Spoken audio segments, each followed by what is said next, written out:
Red Ray Gun Limited presents... The Benji and Nick Show. Hello. Hello. Good morning. Good day. Good afternoon. Good evening. Good to be here. Good night. Good tidings. Good view. Good duck and olives. Good sound. Goodness. A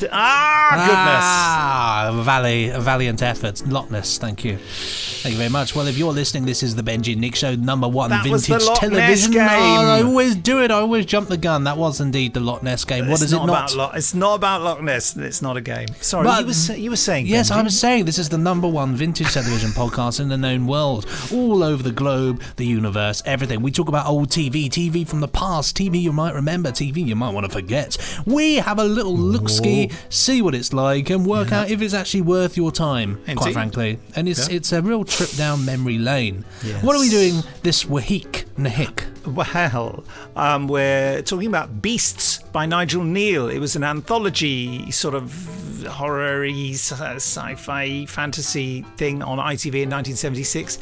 And I believe this is the first episode. Is that right? Indeed, yes, entitled Special Offer. Yes. Our special guest reviewer, Shelley Dean, will be here, of course.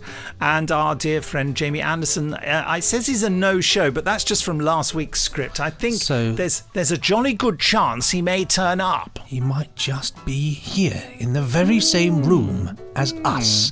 Well, once again, thank you to so many of you who have subscribed to us on Patreon. It's enabling us to create all sorts of brilliant extra content. There's loads out there, honestly.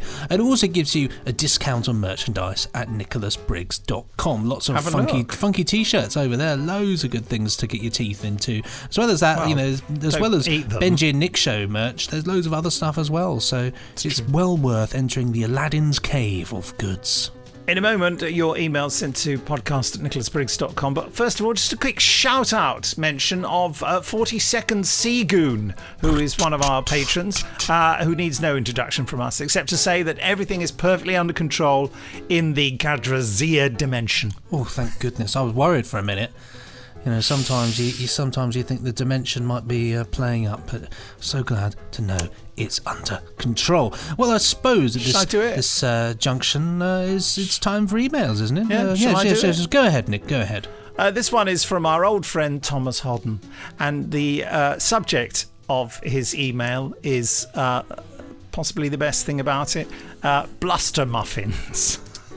Bluster muffins, eh? Yeah, and he sent this on the 11th of January in the year 1540. Well, I've just looked it up, and 1540 is indeed the year that Thomas Cromwell is executed on order from the king on charges of treason in public on Tower Hill. Very, very pressing news there. Is there anything else news-wise? I'm just scanning through here now. Anything else? The Navy Board was established. Yes.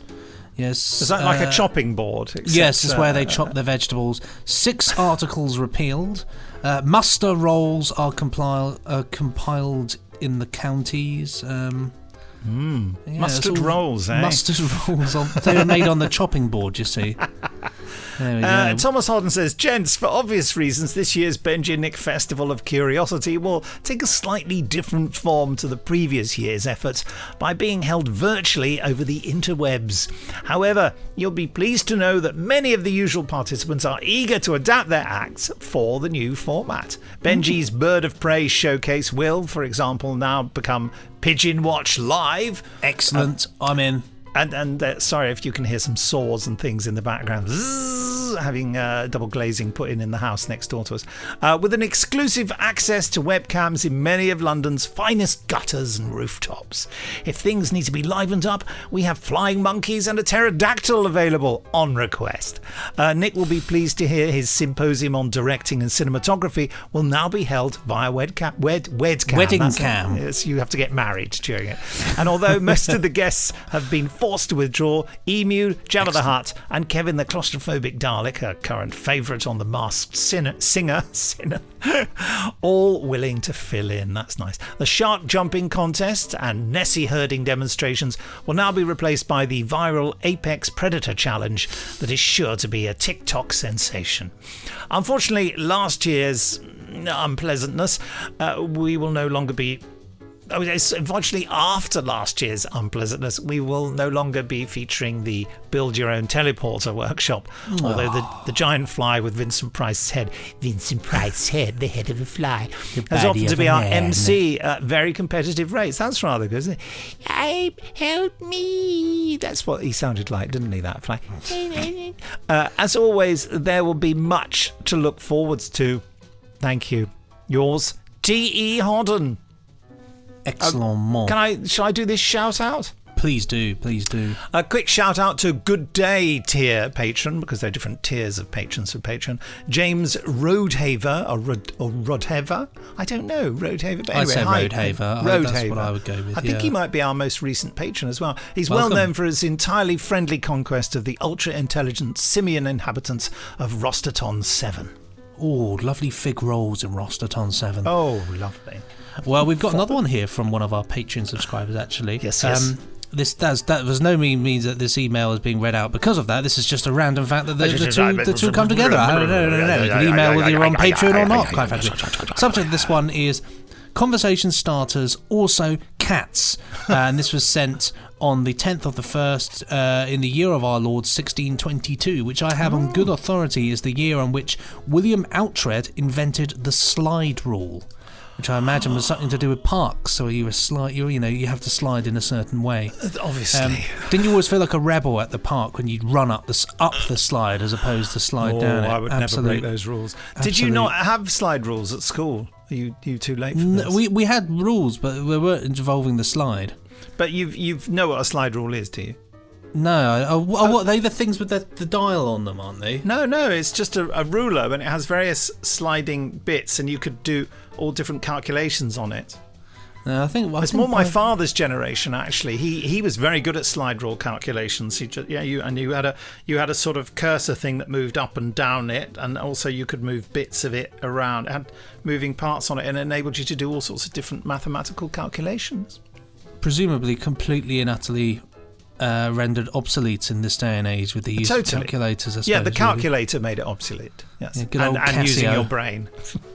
Crazy times. No, we had Casio calculators. A couple of people had a Sinclair calculator. I had a Casio. But we weren't allowed to use them. That's the funny thing. We weren't allowed. We used to cheat for homework, but we weren't allowed to use them in class or for exams. I would have got a much higher grade in my maths O level if I'd been allowed to use a calculator. Well, it's mad, isn't it, to think, we had a calculator test and a non-calculator test. So you did well in one and really bad in the other. Pretty much, yeah. Maths was always a struggle for me. I hated it, and I think it hated me. Funnily enough, we were allowed to use the calculator in English, but it wasn't much help. Yes, it was.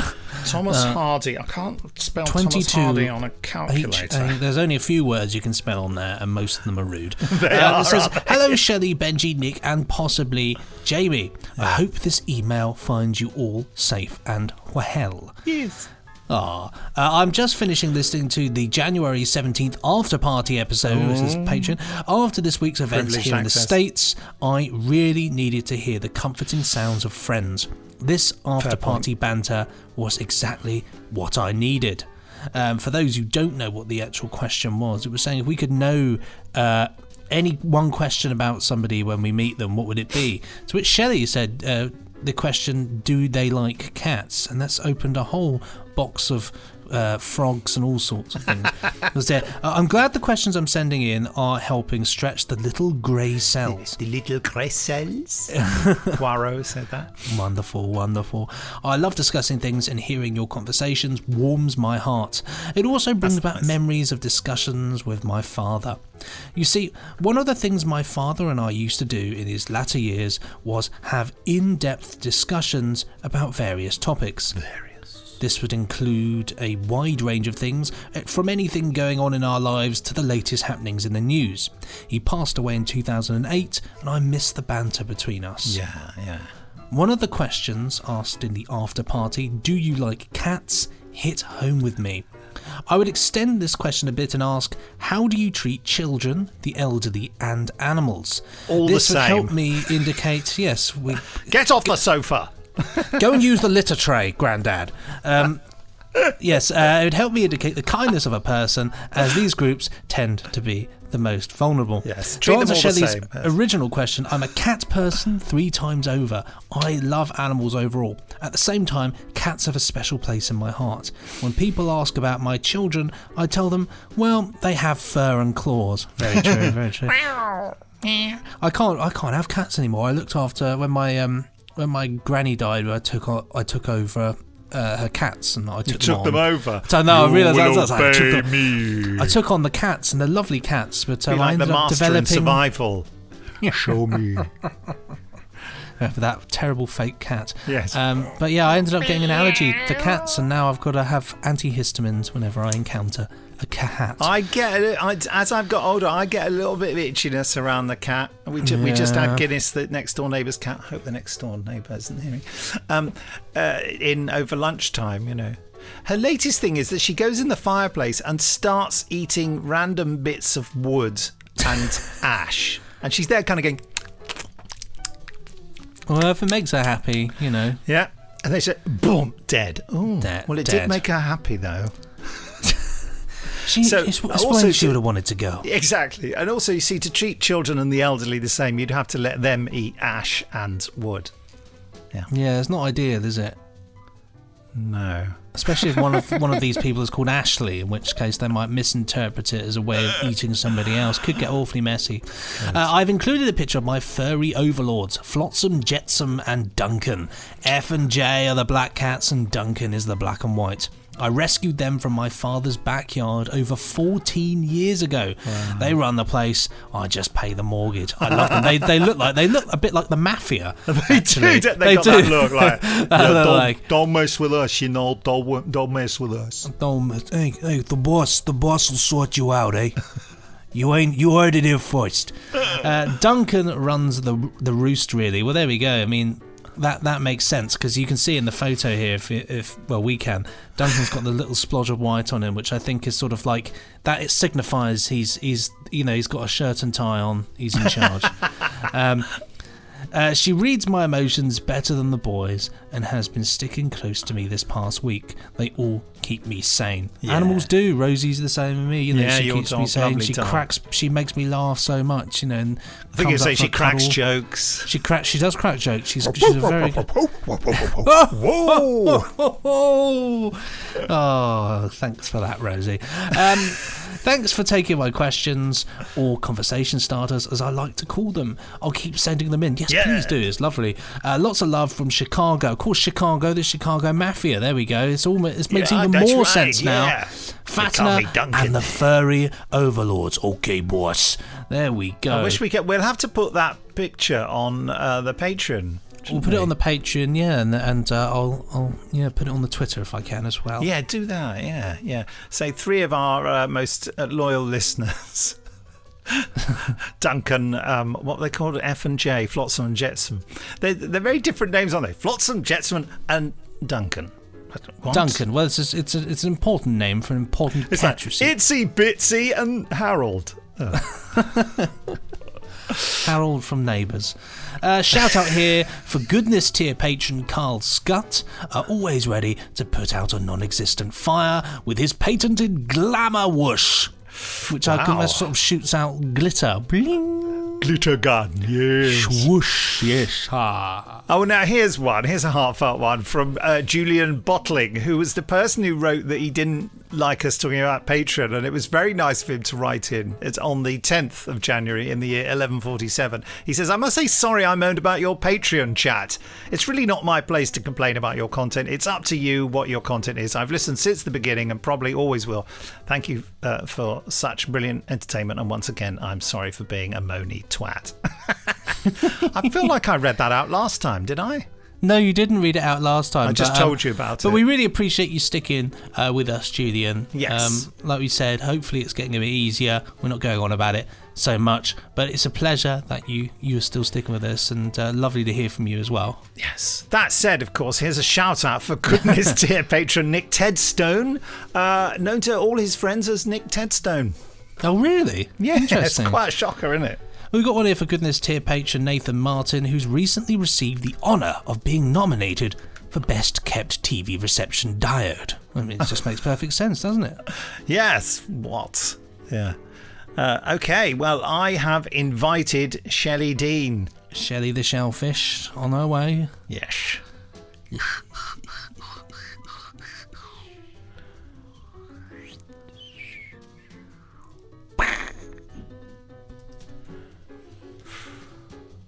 Well, whilst you're waiting, I'll read you a section from me book. Oh, yes, something about mixing. I'll read you a mixing thing. Well, the London style of mixing was a highly layered musical event that followed from the New York style, in which it would be pretty compressed but had multiple effects layers that put each instrument into its own distinct sonic environment. Yeah. There we go. It's actually very interesting, different types of mixing. New York sound is very compressed. London sounds very open. And Hungarian sound is sort of played backwards through a trombone. Well, I've just WhatsApped her to remind her she's been invited. We did say we'd get to her by this very time. This exact second in time. I thought we did very well. I must download your file. I think we're on very good form today, actually. Yeah. Well, you're entitled to your opinion. I think you're terrible. I think you're doing the worst job you've ever done. I think you're right. Yes. Yes. Thank you very much. Oh, there she is. Shelley Hello, Dean Shelley. in the house. Hello, hello. How's you it going? doing? It's going. It goes. I've been watching I'm a Celebrity, Get Me Out of Here, Australia. Oh, wow. Yeah. And it's so funny because they say, it's an Australian phrase, and I've heard my friend Kat, who's Australian, says it as well. How you going? How you going? Instead of how you doing, they say how you going. Right. We say how's it's going, but Right. Yeah, how's it going? How's How's it going is, yeah. So it's just How when you- yeah. That wouldn't trip me up if someone said how you going. I'd know Yeah. what they meant. Yeah, but it's Yeah. just so funny It is- when you have different little how you going? things. So, yeah. Yeah, it is. Yeah. How bizarre. It was really funny. I was just sitting looking at your camera, and where you've got the rainbow there, that looks at. I for some reason wasn't looking at the rainbow. I was looking at the gap between it and the thing behind it. So I saw this sort of silhouette that looks like a snowman, sort of next to you. Oh, like the head. Like there, yeah. Oh, I hadn't and then the noticed that. body. It was, yeah. I was just thinking, what? Oh, I can't unsee that now. My Primord's eyes glow. Did you see Yeah, that? that is good. That's very. That was That is unintentionally good. fantastic. Every week, it just gets better and better.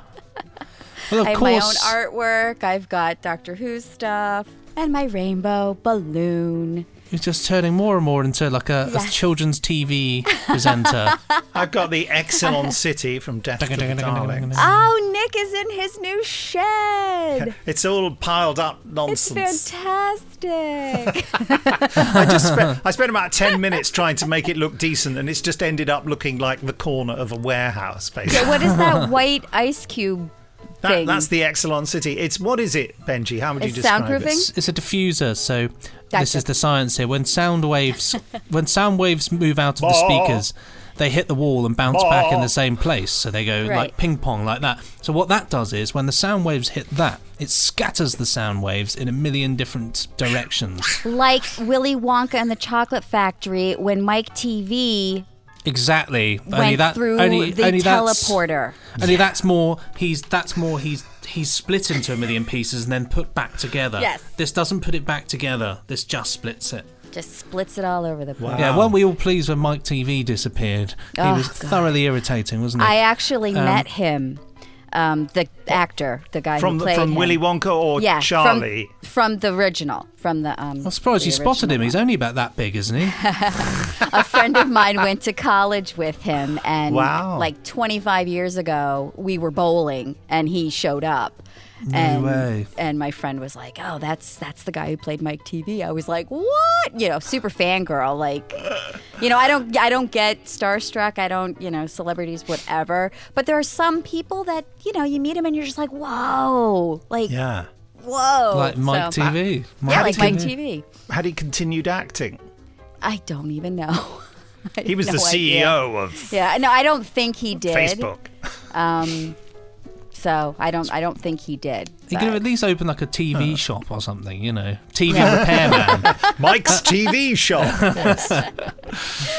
that Mike desperation to hold on to what you were. It does, Exactly. It does happen. Well, It does happen, doesn't look it? at me. I'm a living example of it. I said exterminate once, and I just won't let it go. Yeah, now you've got a really good pest control business there. Exterminate, and it's got your face on the van. Go.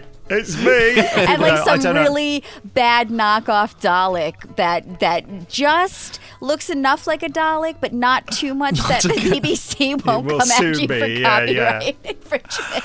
Oh my goodness. Yeah. The alternative dimension that could open up.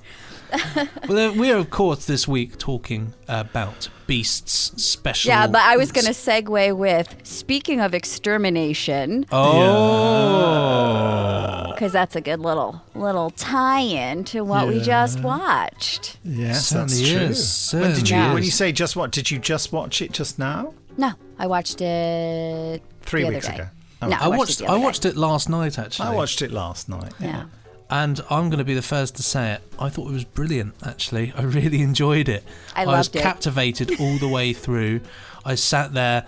It's a little bit rough around the edges, but I just thought it was really good. I thought it was, the performances were really good. Pauline Quirk, just incredible. Yeah. Absolutely, she just nailed everything in that, and it was quite eerie. I don't know what you guys think, but I found it quite unnerving to watch. I mean, the thing I'd like to direct at Shelley is that I agree with what you say, Benji, by the way, in case anyone's interested. He plays the Daleks.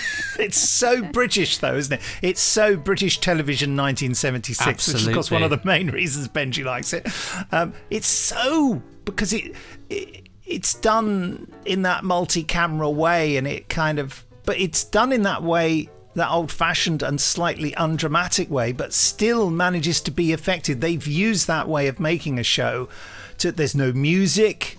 There's barely any sound effects. There's just a little strange beast. I should say, for anyone who hasn't watched it, the basic thing is it's set in a really crummy little supermarket, and that is so 1976. I've been in so many supermarkets like that. They're tiny, Yeah, you know. it's like 4 shelves of stuff. Yeah. They were like it when I was young, and then there just came a point towards the late 90s, wasn't it? Really, that they just all vanished and became these sort of chains now. Cost Cutter and Budgeons. Yeah, and Summerfield and all that business, you know. Well, Summerfield is a bit And I'll bigger. throw in but- some American Stop and Please. Shop and ShopRite and Acme. Acme Industries. ShopRite. Shot wrong. ShopRite and always save. It is though. You're right, Nick. It's very. That's the thing, There jingle. you go. The advertising worked on you. If Yes. only there were a few of those shops around now, you'd be straight there. There is. That's the one I don't go there anymore because when the lockdown first started, I'd go there and people were so nasty. Like every single human being in there was just so angry that I went, nope, not going in there anymore. Wow, why were they angry? Because they had to wear masks and there was no toilet paper. I mean, this is back in March when Gotcha. it first. No toilet paper territory. Yeah. So it was just everyone was just angry. Fair enough. Anyhow, but we digress. That wasn't. I keep putting this thing on my finger. I don't actually know what it is. It's Velcro. There. It's good for making a point though. The famous words of Alan I Partridge. mean, what is you know. it though? Oh, it's a cable tie. Cable tie, yeah. Oh, thank God. I mean, I've had this around the office for years, and I don't know what it is. Yeah, It's you to can tie tie your all your cables XLR leads together. together. Yeah.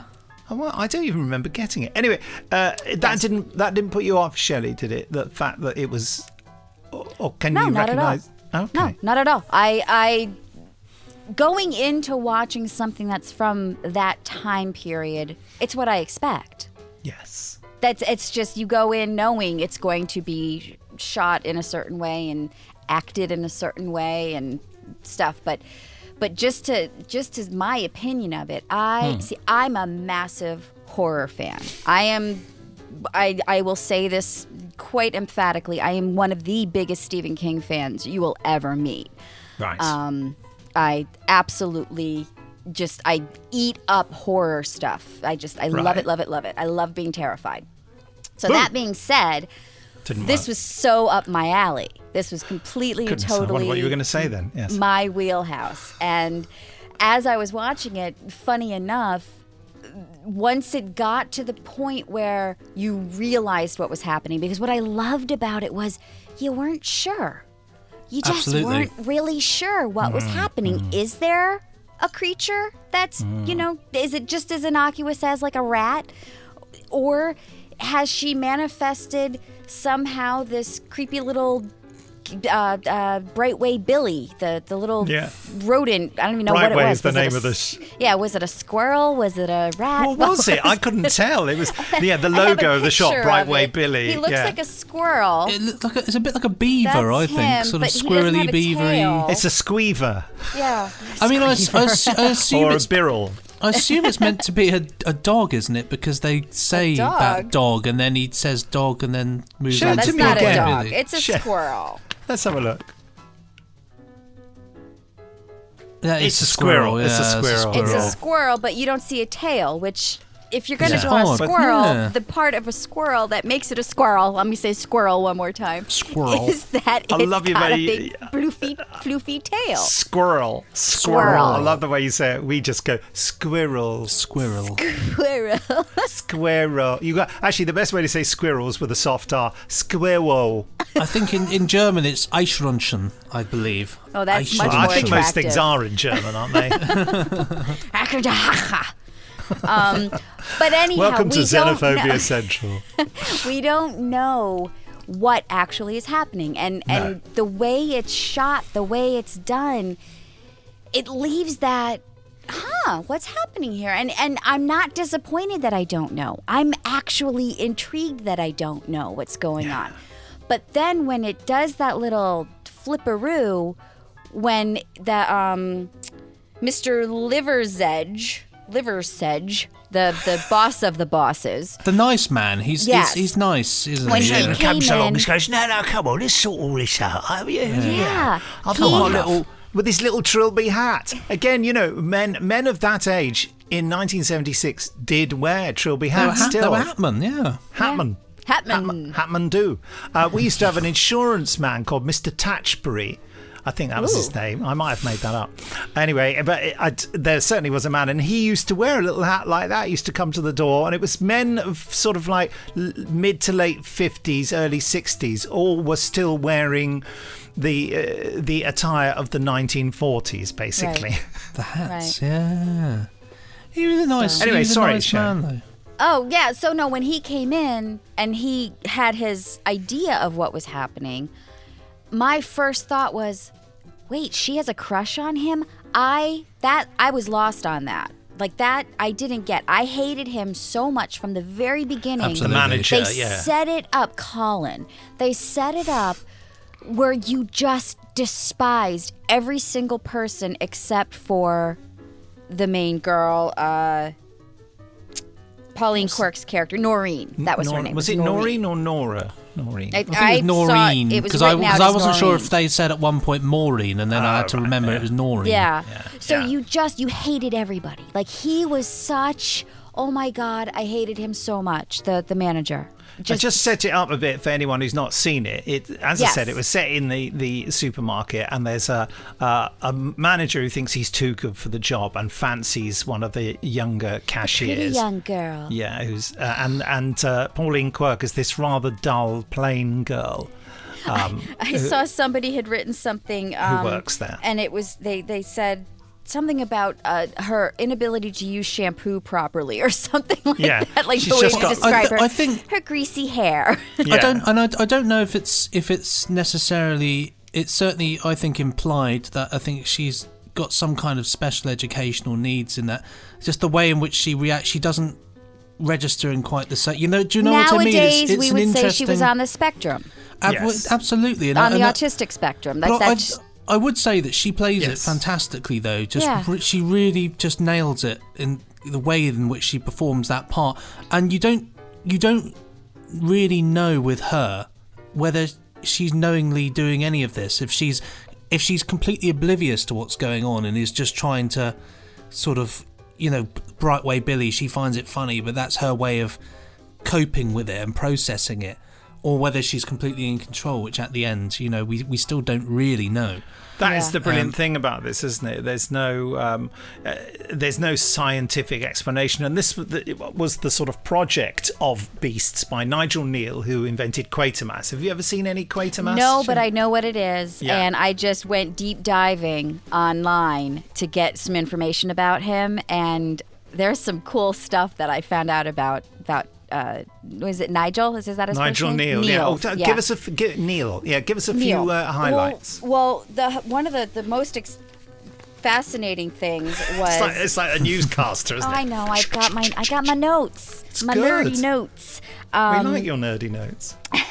The double M. And I'm just going to read this straight out because these were things that I don't know what they are. I've never heard of them before. Mm-hmm. But the year of the Sex Olympics. Oh yes, yes. I've not actually seen that yet. I've got it on a DVD. I Okay, think. so it's a movie that he wrote that came out in July of 1968. The TV thing, I think, TV play, wasn't it? Yes, first television work to be made in color, although only a black Wow. and white copy now survives. That's right. Yeah. The Classic. story is based in a future where the majority of the population are kept in a docile state by constant broadcasts of pornography and other lowbrow reality television programming.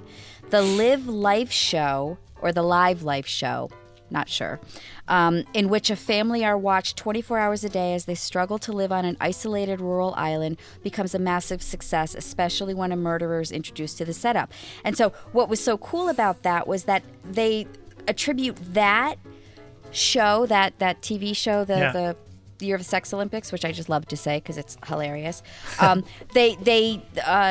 foreshadows the rise of reality television programs such as Big Brother and Love Island. And it's like, I had never even heard of this before. So now I was looking to see if I could find it. And I think I discovered I could watch it on Amazon Prime. I have to pay for it, but it might be worth the Well, that's $3-4 terrifying, bucks. isn't it? Really, and you know Yeah. that is not nice. But it's just Seeking somebody who amazing hates to me. reality Yeah, he telling with a really passion. predicted it, didn't Yeah, he? yeah. And then another thing I discovered was that he wrote the next script that he did after that was The Stone Tape. Which we've covered that. Okay, We've covered it. I didn't realize that the Brits had such a penchant for showing scary things the night before Christmas. Oh yeah, totally. Yeah, It's a that's a real big tradition. Yeah. Fascinated. I never knew that, and now I'm going to introduce that to America and make that a new thing.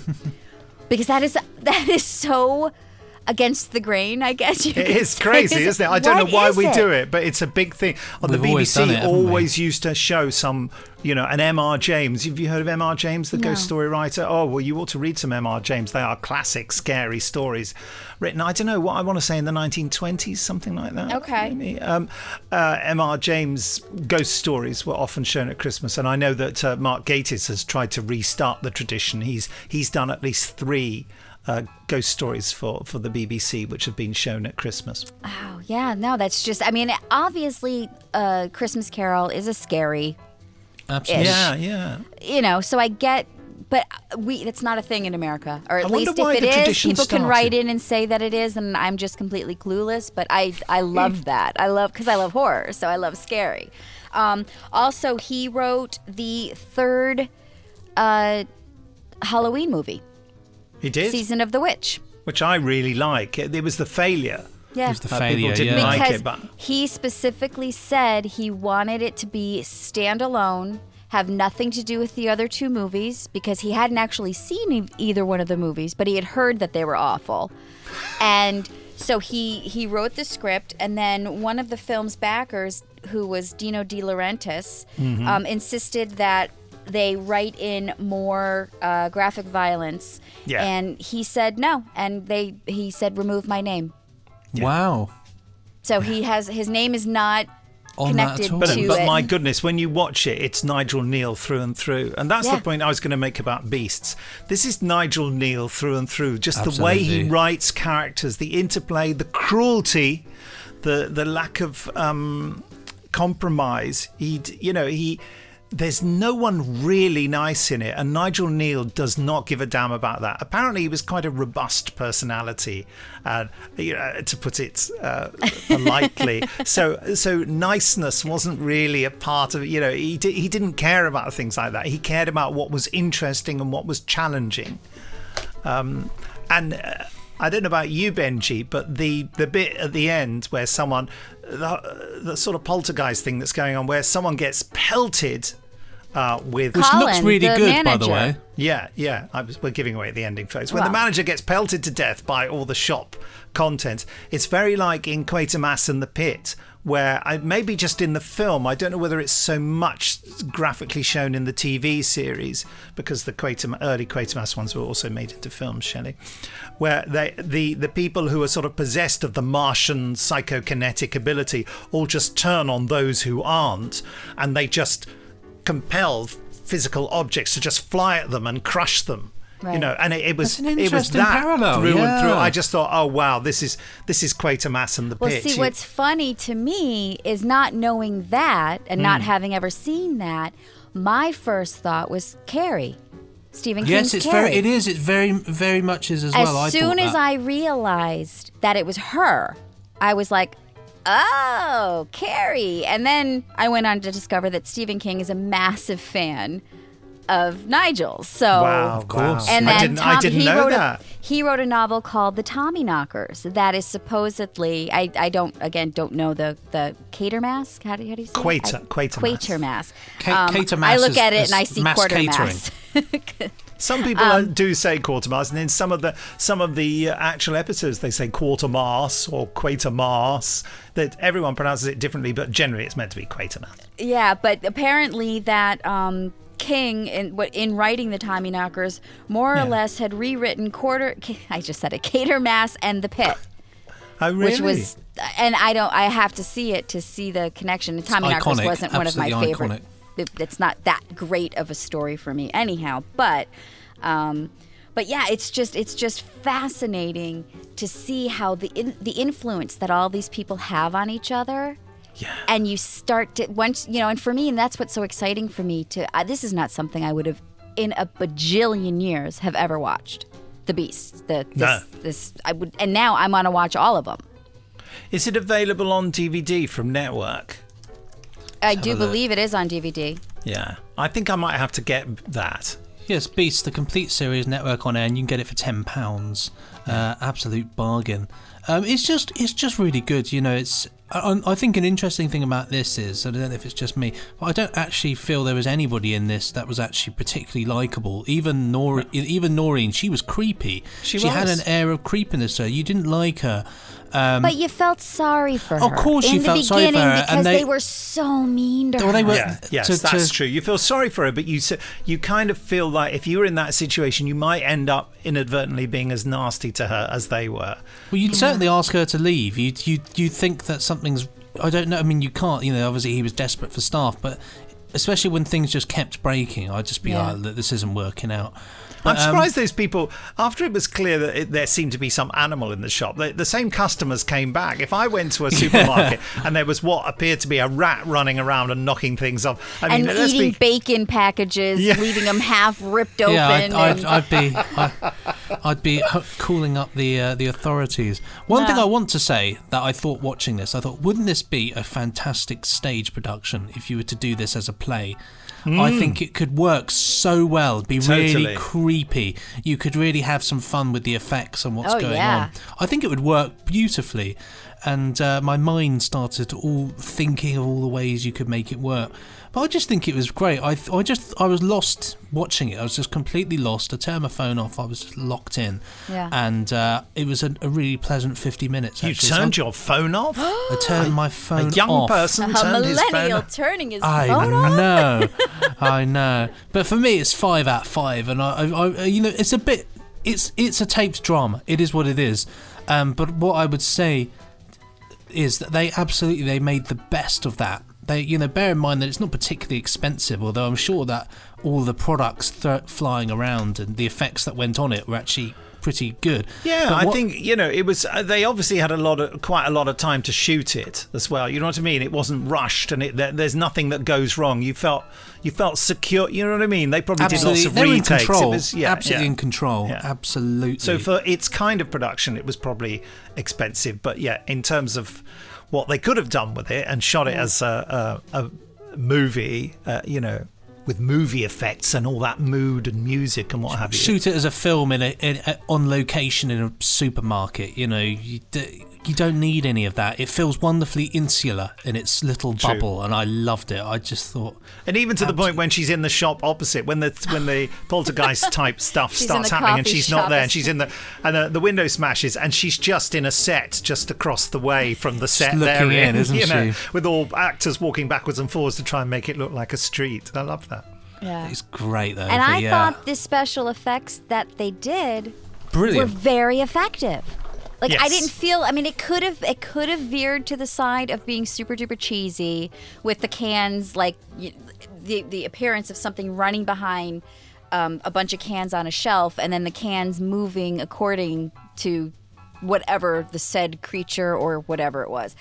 And then the exploding stuff. I thought it was very well done. The exploding cornflakes were particularly fascinating. That's what I was going to say. I love the cornflakes were the and best. The flour was great. It created sort of fog, didn't it? Yeah. But that was the other thing I was going to say was the way they used the aftermath of the flour exploding and all this stuff flying around, and it did add that foggy kind of creepy while they're running back and forth from the front to the back, and I loved it. I like the use of sound in the only real sound effects, as I said, was the creature sort of going.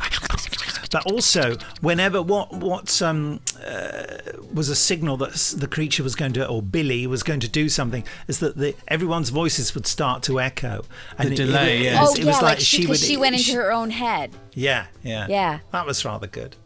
Yeah. It's just We liked brilliant. it, I didn't just we? thought That's it was nice. very good. Yeah, I think it was. Shelley, you were going to give it a mark, were you? I'm 5 out of 5. Absolutely loved it. I suppose I'm going to give it 4. I really loved it, but it's the fact that Nigel Neal wrote it got me through the first 5 to 10 minutes because there's a slow build-up. I thought if I'd watched this and not known anything about Nigel Neal, I would have stopped. Because it seems to be like which is beautiful actually, totally inconsequential little drama about an unpleasant supermarket with a nasty boss and a sort of rather there's nothing nice to stick around for. Young lady, yes. But the fact that they would have. I remember at the time. I remember the trailers and everything.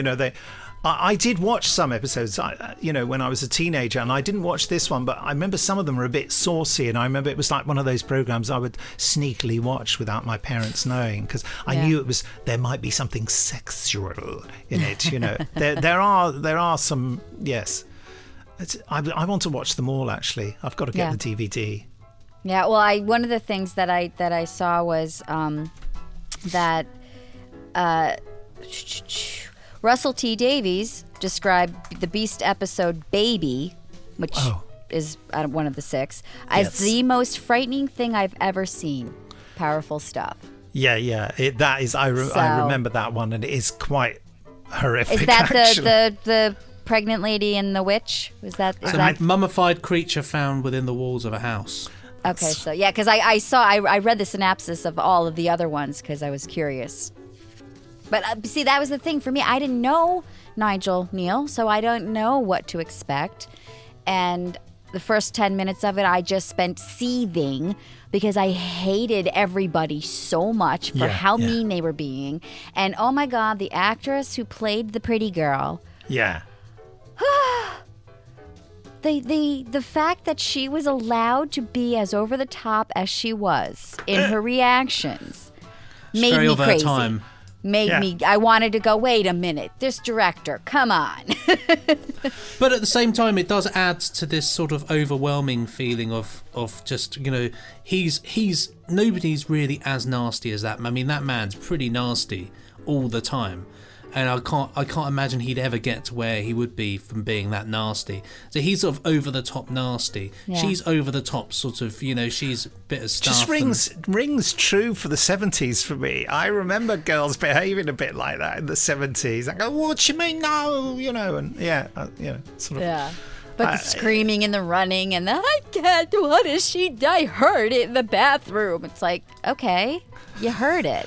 She had quite a career on British television. She was one of the first characters in EastEnders. I seem to remember that actor. Yeah. Did she get better?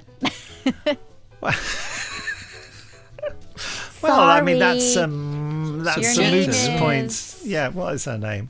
I can look. Maybe I I've got have it. a. Shirley Sheraton?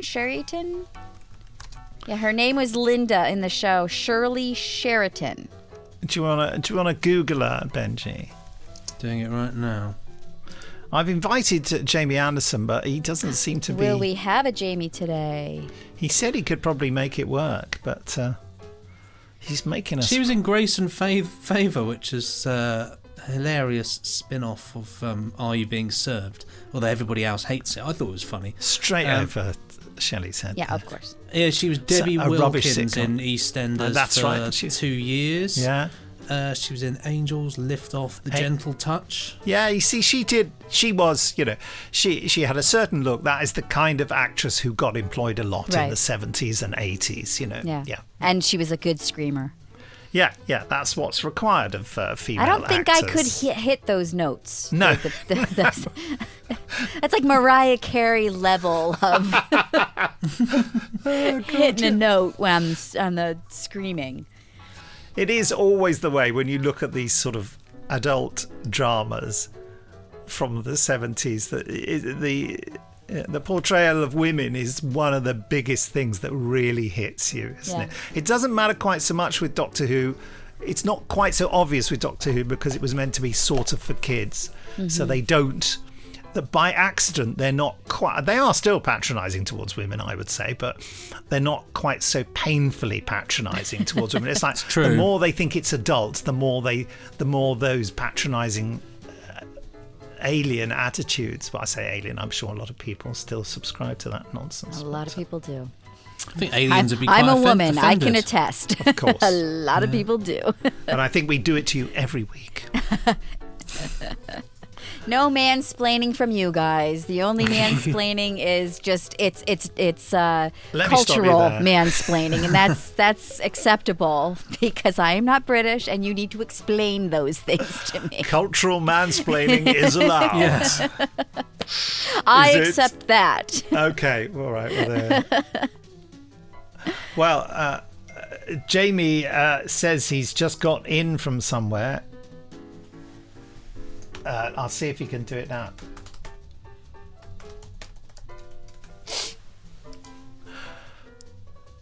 In the meantime, perhaps we should do a shout out for Goodness tier patron Debbie Karimula. Is that how you pronounce that? Karimula?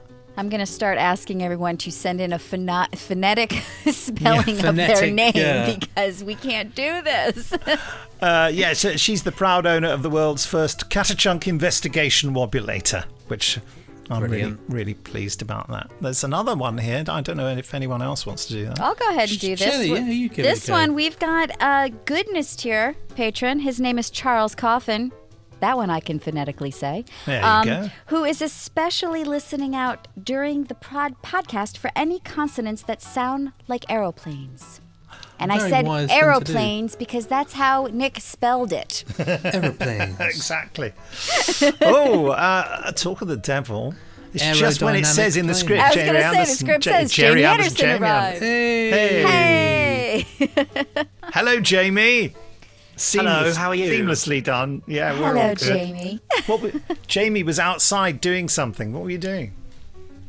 I was helping jumpstart someone's car. Oh, what a good neighbour Who you left are. their lights on? Well, actually, they had a small child left in the car, draining it of power through its mind or something. I don't know. Happens all the time. That sounds almost like That's what we kinda like watched. what we Yeah, just pretty watched. much. Yeah.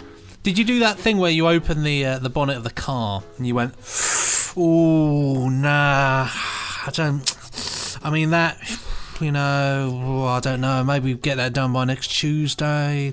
Or the old standby when you're connecting the charging cables to the battery, do you pretend that you get electrocuted? Because that's always fun when someone does that.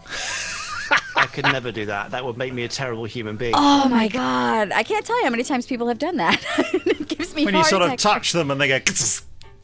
Or just when you're connecting them to the battery. Yeah. They Like, all deserve to be genuinely shocked for doing that. exactly. Terrifying. Well, Jamie, we've been talking about the 1976 slightly paranormal drama in an anthology series by Nigel Neal. The anthology series is called Beasts. Have you heard of that? I've never heard of it. And the episode we watched was called Special Offer, and it starred Pauline Quirk. Have you heard of her? Of course I've heard of Pauline Quirk. See, she's a national institution She here. is. I knew her from Broadchurch. Yes, There's she a was in performing Broadchurch. arts school, isn't there? The Pauline Quirk Performing Arts School for Children. I forgot she was in Broadchurch. Yeah. It's just... And Birds of a Feather, most importantly. Yes, the Yeah, big obviously, one, isn't it? obviously Shelley's a big follower of Birds of a Feather. Massive, The- massive. the sculptress? I've got a poster in my room. I was actually asked to audition for the musical of Birds of a Feather. As The feather. Wasn't there a Greek? As the feather. Was there a Greek character? Is that right? Sharon's husband, Yeah, to play that, I think. Papadopoulos. Yeah. It's always that Theodopoulos. name, isn't it? And I have to say that I always hated Birds of a Feather with quite a passion. And that was Now, I think, just because I said I knew what it was, I really don't. What is it? Is it a TV sitcom. show? Sitcom. Okay. Yeah. Yeah. Okay. I really, and it was Two massive. sisters whose husbands have committed crimes together and have been put away, so they're now both living in the wealthier sister's house, and they've got a slutty neighbour, Dorian, and that's all that happens. Basically, they just chat to each other. Is that It was fair? I mean, it's Yeah, that works for me. stupendously popular, wasn't it? I mean, stratospherically popular in the UK. People just went absolutely Bonkers. crazy, and it lasted for how many series? 74, I believe. It felt like Wow, it. wow. And how did the theme tune go? When I'm alone with only dreams of you that won't come true, what'll I do? That was the kind of Yeah.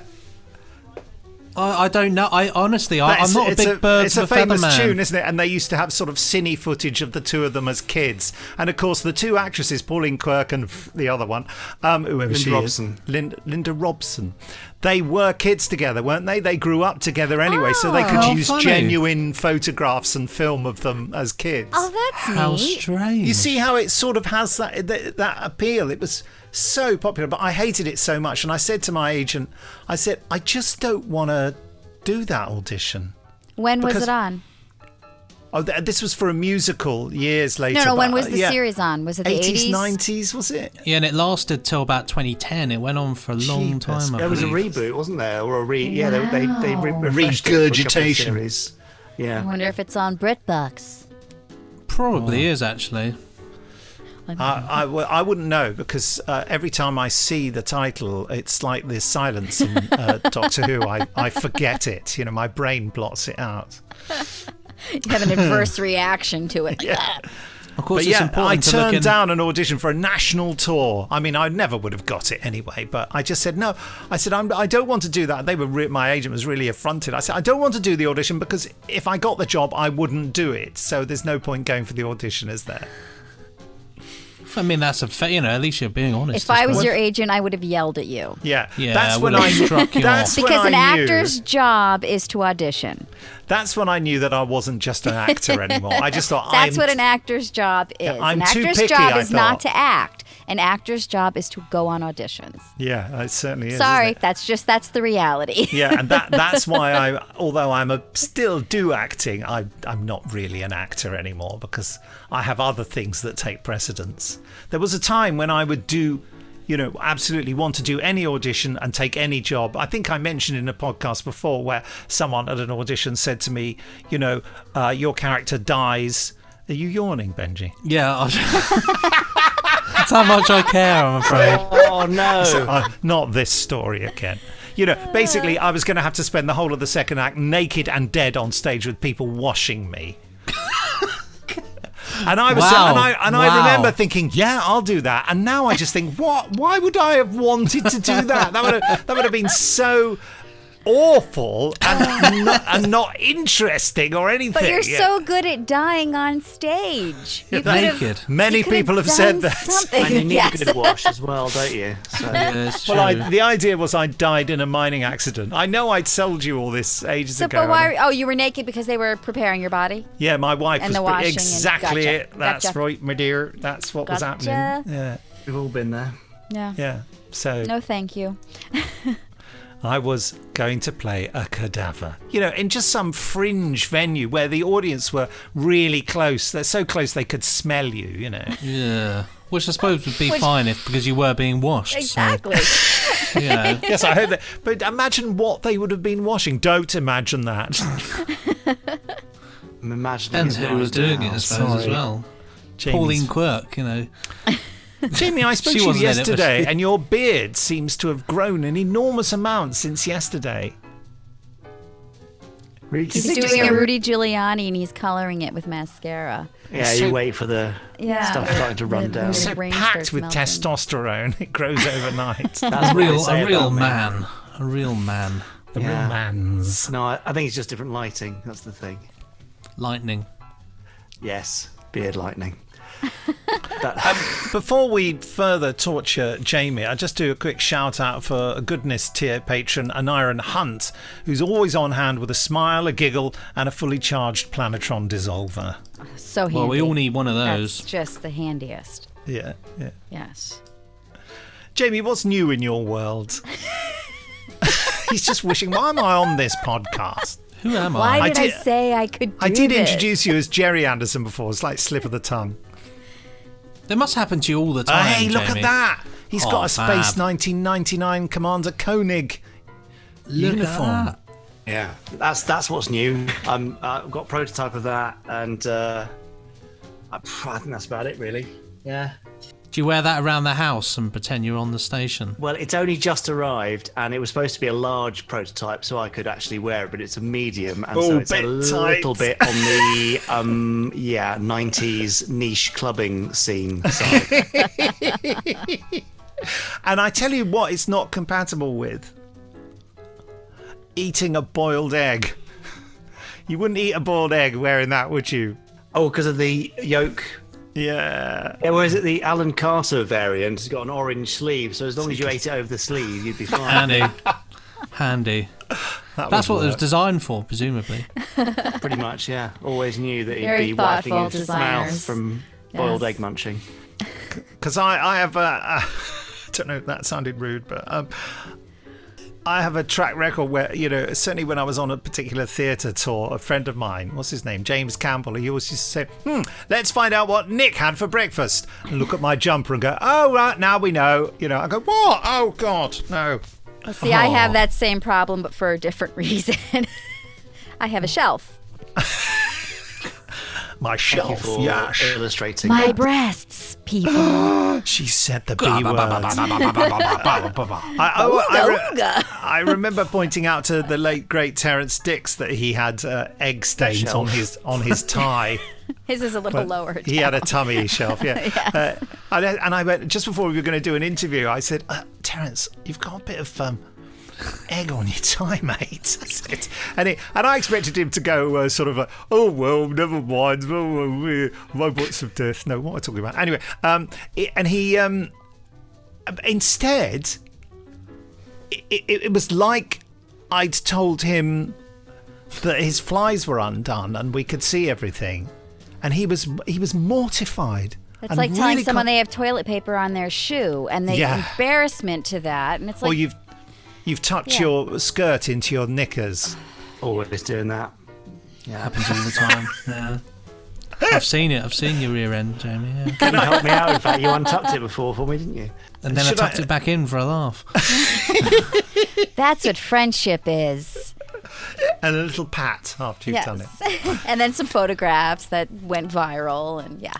If I could I tell a story that, without mentioning names? I don't know. Can you? The story is that there was a guy I knew who was getting a lot of hassle from a very important woman in television, let's put it that way.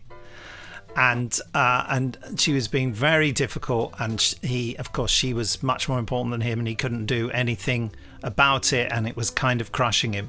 And when I had observed him in a public place having a meeting with her, when she had gone off to go to the toilet, and when she had come back, she had accidentally tucked her skirt into her very big knickers. You know, the kind, the Bridget Jones knickers, you know. Granny pants. Granny pants. But I remember at For the the time, record, they're very comfortable.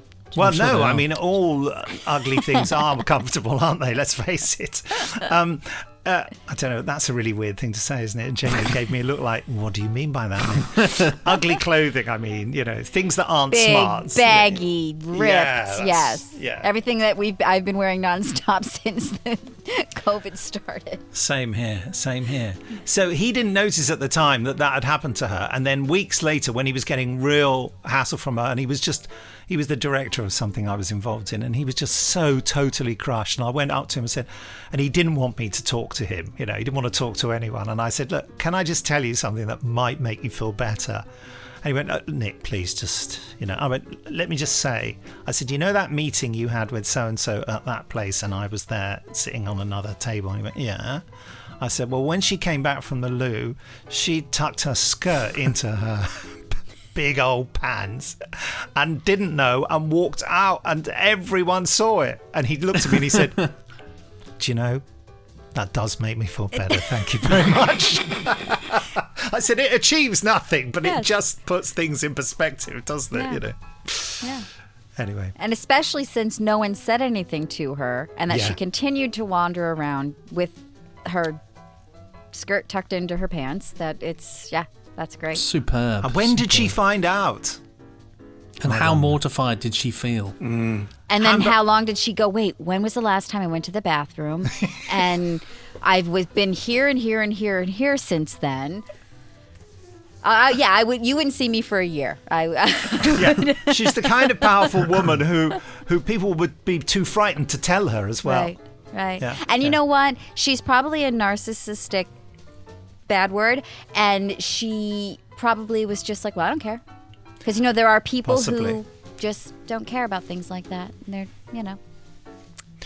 Maybe Must have it's been quite that. drafty. Yeah. You know. It was hot weather. It was a big yellow summer's dress tucked into big pants.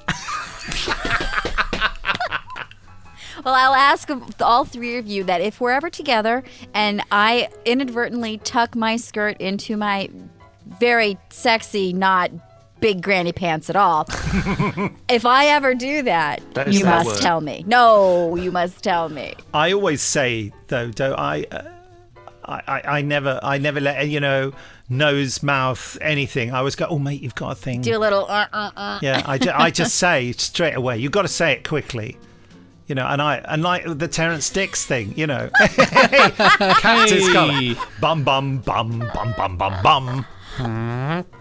But like the Terrence Dicks thing, I thought, but I really regretted telling Terrence because it hurt him. He was just wounded by it. He was going, oh, because I said, well, just give it a little scratch, or you know. Yeah. Take your tie off. Do you know, Poor I never man. thought of that. You're so practical.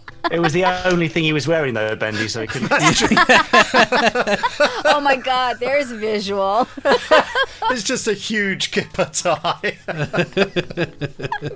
That's how they ask if you want a cup of tea in Birmingham. Do you want a kipper tie?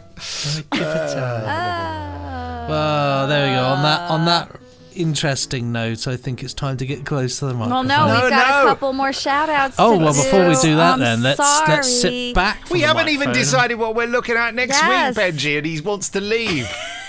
There's no Benji and Nick show next week. Goodbye. Yes, go on then, Shelley. It's your turn to do a shout out, and you know why. I know why. This special shout out goes out to our goodness tier patron, Fatina G. Issa. I said yes for the Issa. Issa. Recently kidnapped by the cat throng of Meowtopia Major and loving every minute of it. Great place. We would also like to take a moment to wish Fatina an extra special happy belated birthday. She is a Capricorn, which is the sign of the mountain goat. She does love to eat tin cans and longs to move to a recycling plant in her golden years. So happy birthday, Fatina. What is that on your head, Nick? Was that a birthday hat? It was a little thing for putting apples in. Oh, 'cause it looks like a little which bird. says, Eat me. But I use it to put my What's headphones Jamie got in. on his head there? Is that a little... Oh, it's a It's a Thunderbird's Thunderbird's cap. hat. Yeah. Would you class that as a hat or a cap? That's the question. Well, That would be telling. troubled Thunderbirds philosophers since 1965 and has yet to be resolved. Nick, to what write do a you book call on the Scottish hat that you had on the other day? I don't know what to call Is that it. a hat or a cap? Because I'd that's call the it- same I'd say a shape. hat. I'd say a hat. I'd Because call it's it the a exact cap. same shape. Oh, I don't know. But it's similar. I love it similar. over the headphones. It works brilliantly, doesn't it? I like It the works pirate version si- myself, yeah. There's Captain Scuttlebeard. We've just the small matter to discuss what is the easiest form of Quatermass that Shelley could get access to. Quatermass and the Pit, I would have thought. movie. Surely, yeah, the movie. I'll Okay. maybe tell you next We week. have another shout out just to throw it out there before we forget it. I just want to do this one because this is Okay. for our one Loch Ness patron, Yes. our wonderful Chris David, who is quite simply the best Groggle Spink, Chasterflonger, accurately identified within the Blodger zone of dimensional flux. Thank goodness for that, Chris. I love Yes. the Blodger Zone. So next week we're going to watch Quatermass and the Pit, the movie, Yay. starring Andrew Keir. All right, since we were talking about Nigel Neal. Yeah. Jamie, thanks for joining us. Great pleasure. Thanks. He's been keeping very quiet because his recording equipment went down and we're forced to edit in his sound from the Zoom conversation. Which Just want to say to the I'm visual really looking viewers forward to that. my glasses have been balanced for a while on top of these headphones, so it does look like I've got these very strange sort of positioned glasses, but I can assure you it's just the way that they're tucked in. I don't normally walk around with glasses at an angle like this. Looks like my face is slanted. Jamie's just cooling his ear. Yeah. Or waving goodbye to his ears. I don't know whether he's going to cut them off in a minute. He fancies himself as a strange painter. Right, anyway, as you said, Benji, before, about 3 hours ago, I think it was, let's get close to the microphone. So thanks and everything from Nick B. It's goodbye. Benji C, it's goodbye. For me, Shelley Dean, it's goodbye. SIG. Sick.